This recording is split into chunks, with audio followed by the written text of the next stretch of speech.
It's Ming here. We're just gonna do a quick AAR for this last ride that we just did. This is I want to call it the Bunker Hill dual sport Sur Ron ride, Sur Ron Light Bee ride, or something around those lines.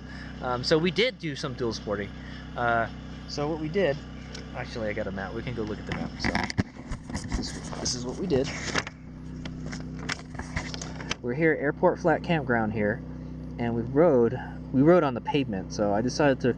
The plan was to ride on the pavement here,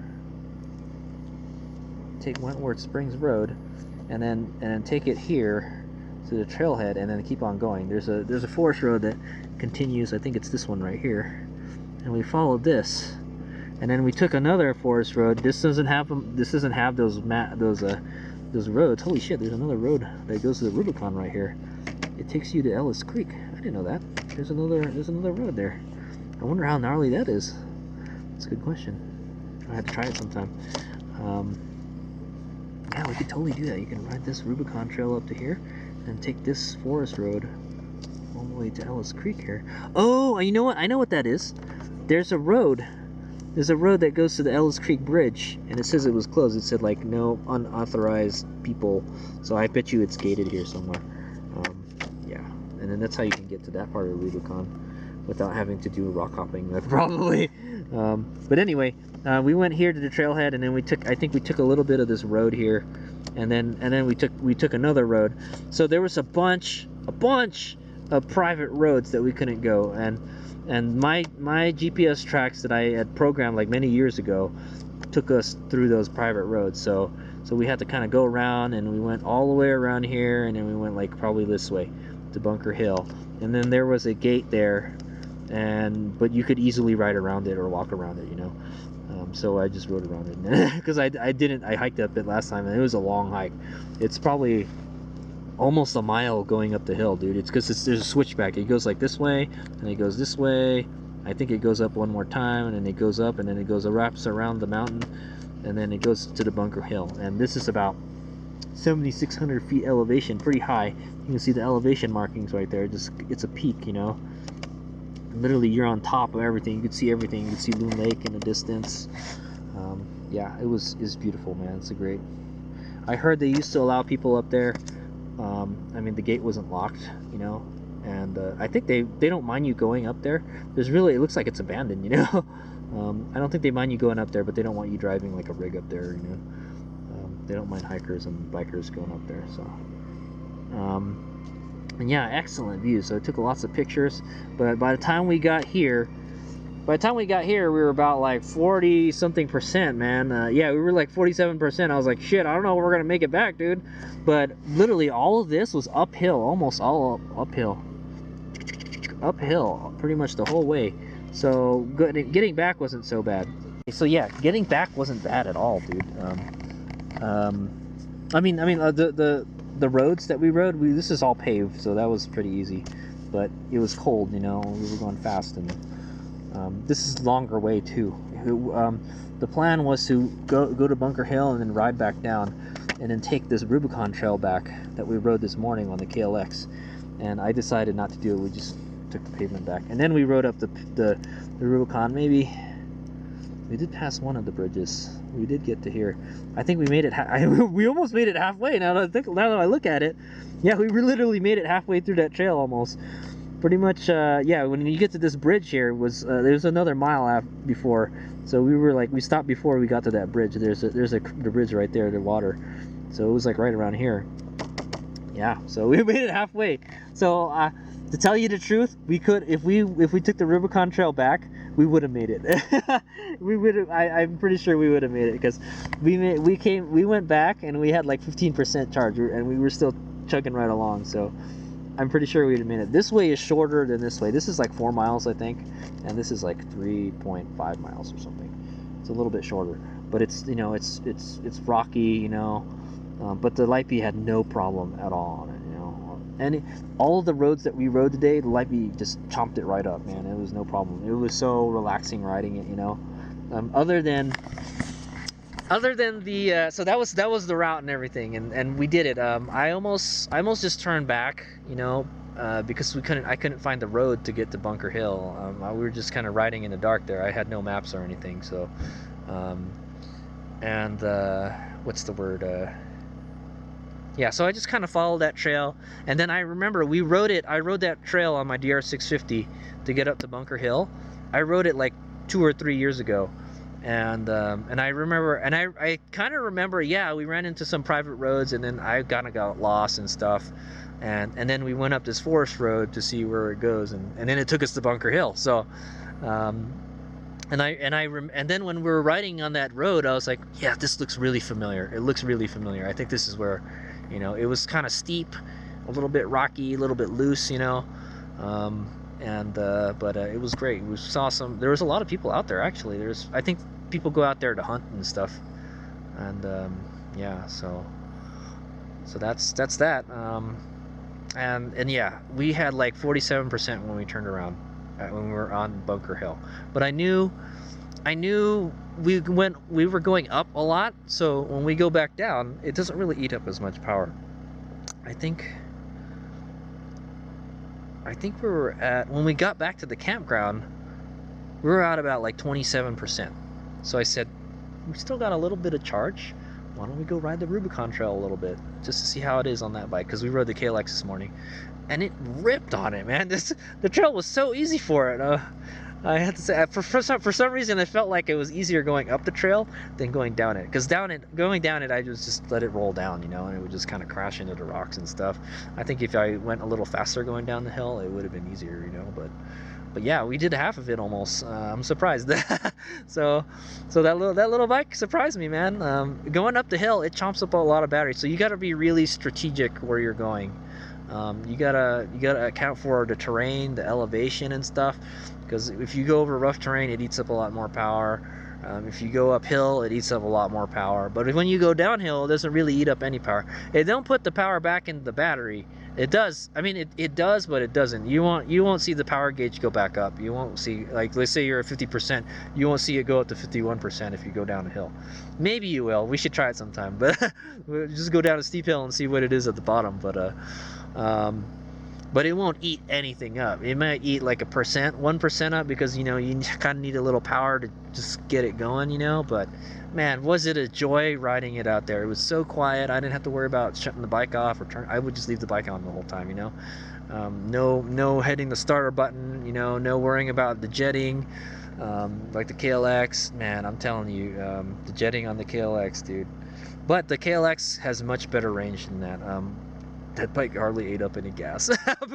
It smelled like gas. It was running really rich, but it didn't really eat up much gas. There's no doubt in my mind. I think we could have rode the KLX all the way to Tahoe on the Rubicon Trail, but I didn't want to do it. I was like, man, it's to beat me and the bike up. No thanks. So yeah. So that's what happened.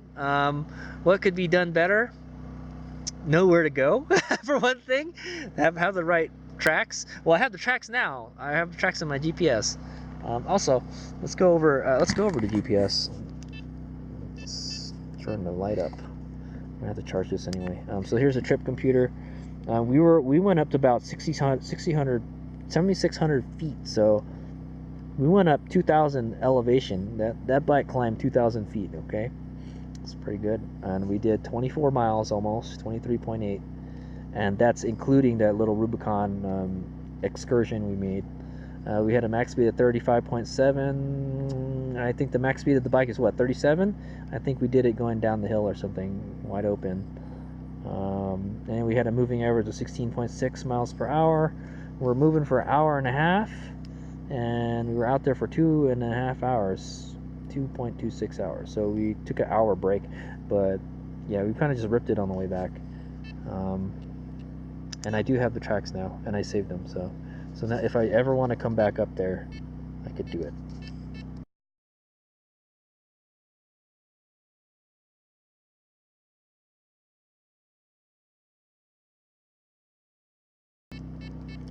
Now, Hades Mega doesn't condone going around any locked gates or anything, you know, but there's nobody up there, man. It looked abandoned to me, so, and we didn't go out there and, you know, start tagging up all over the place, so that's the reason they closed it, you know. Some knuckleheads came up there and they started vandalizing stuff, and there was like sensitive equipment. Like that's a lookout tower. I think they had a bunch of I saw a bunch of little camera balls. Maybe they were watching me, I don't know, man, but there's a bunch of cameras up there, and there's a bunch of radio equipment, and it sends that signal to, you know, another station somewhere where there's a person on a computer watching it.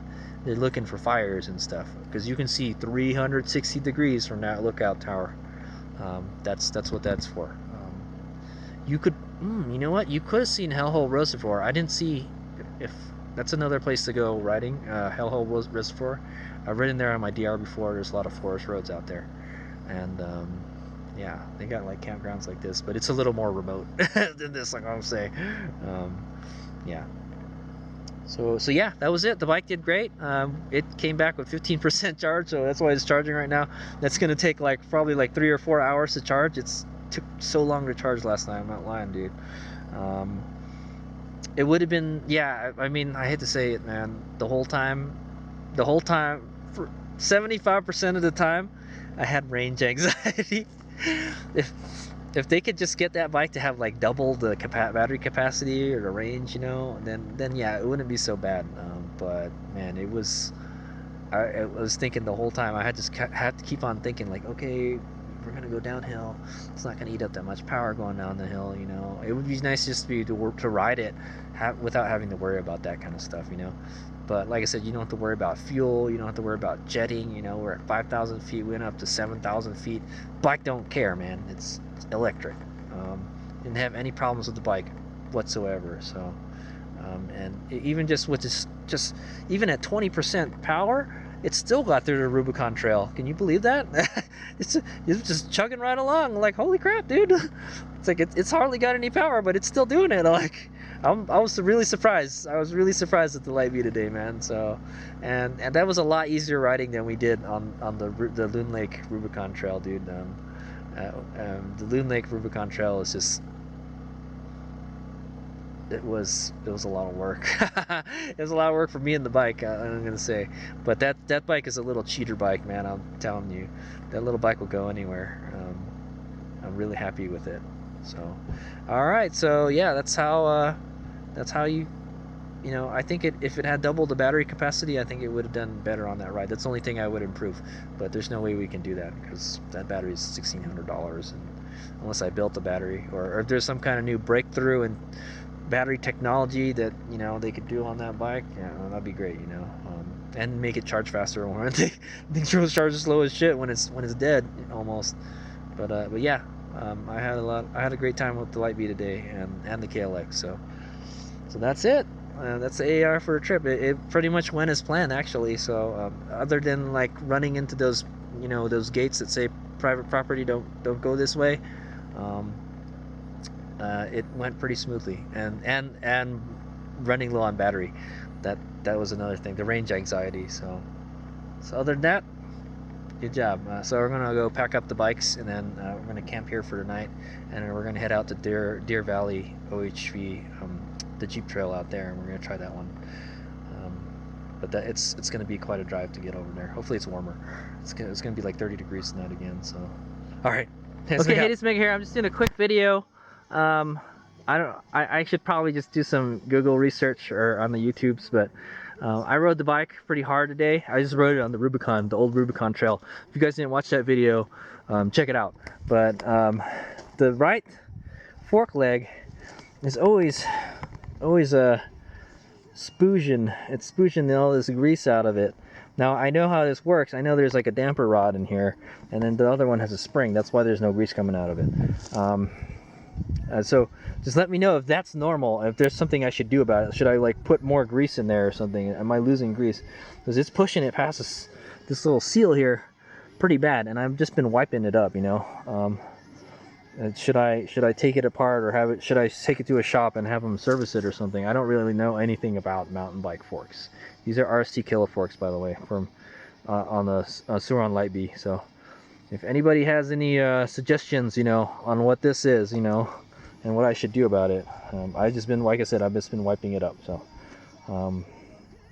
yeah. So all right.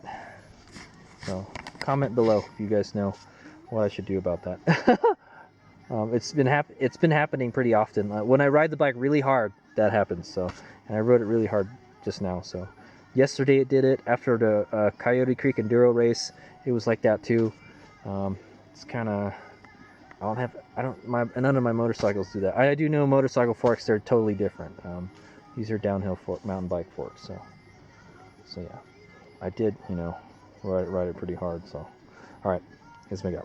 Okay, so I'm here camping at the Airport Flats campground.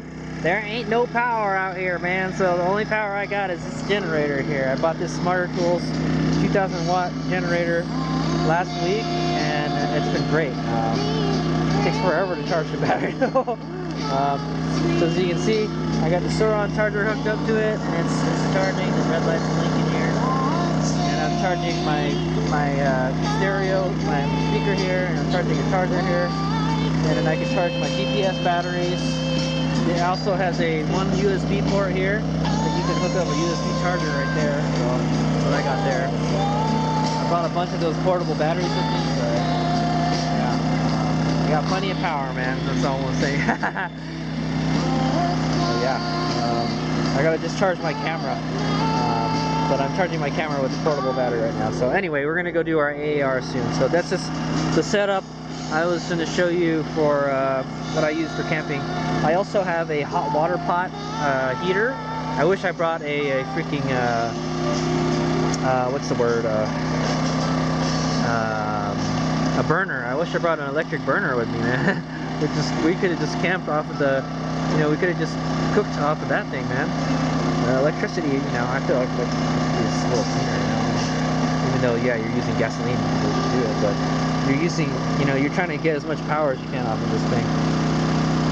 But anyway, it has a smart throttle on it. It ramps the power. It slows the speed of the motor down when there's no load, and right now it's got a lot of load.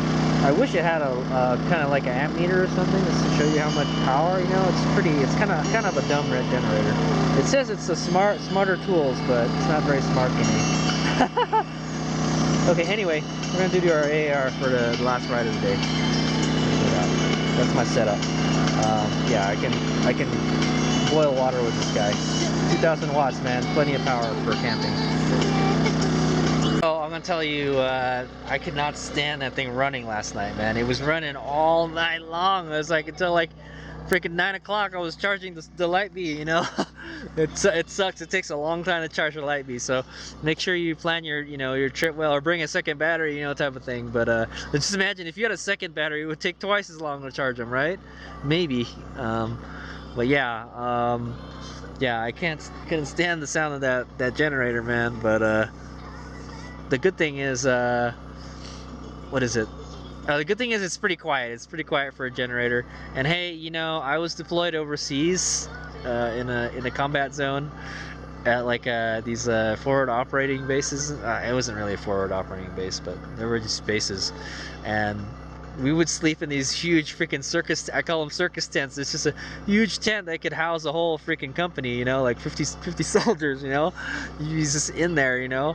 Males and females, might I add. And you would just hear the sounds of freaking generators all day, all night, man, because they had air conditioners hooked up to the tent, and that's what the air conditioners were for.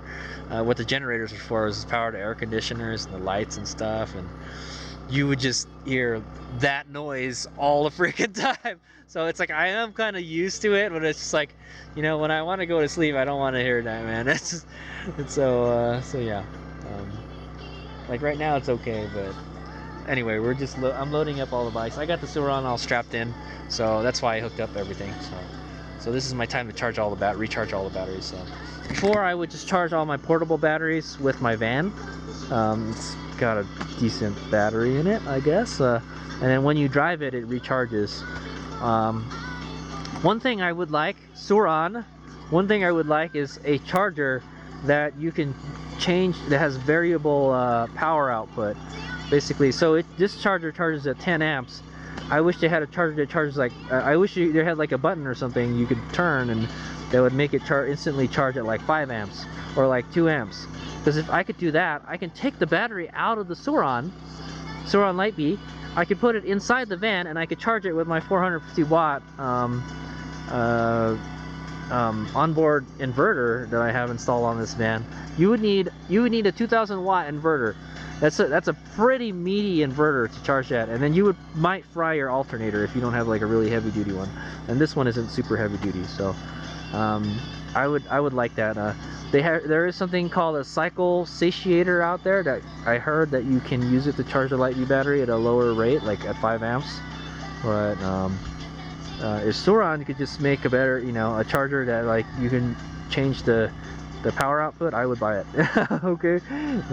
Then I could charge the battery while I'm driving. Then I don't have to, we don't have to do this so often. That's what I want to say.